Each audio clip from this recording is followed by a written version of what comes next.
आता सध्या लग्नाची सीझन चालू आहेत आणि इंस्टाग्राम खोललं की लग्नाचंच पोचतो आहे आपण, जसं चालू आहे. आणि खूप स्टोऱ्यांमध्ये बघतोय आपण आपल्या मित्राची गर्लफ्रेंड किंवा आपल्या मैत्रिणीचा बॉयफ्रेंडची दुसरंच कोणाशी तरी लग्न होतं आहे, ठीक आहे. तर जेव्हा आपण त्यांना विचारतो की काय रे, नाही झालं का लग्न, म्हणजे नाही जमलं का, तर त्यांचा विचारांचा असं आन्सर असतं की नाही अरे, तुझ्या घरातल्यांनी विरोध केला, घरातले तुझ्या नाही बोलले वगैरे. सो माझं त्यांना एकच सांगणं असतं की प्लीज घरच्यांवर ढकलू नका, बिकॉज जी मुलगी प्रेमात असते ना ती कुठच्या पण थराला जाते आणि ती कशी पण करून त्याच्याशी लग्न करवणार, ती पूर्ण युद्ध पातळीवर जाऊन आपल्या पॅरेंट्सला म्हणू शकते.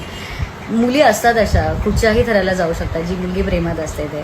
तर पॅरेंट्सला नका ढकलू, मी त्यांना ते सांगते की एक्सेप्ट करा की तिला नव्हतं करायचं म्हणून. आणि आजकाल असं कोणच नाही की हारून मारून घरात बसवणार किंवा तेवढं प्रेशराईज करणार वगैरे.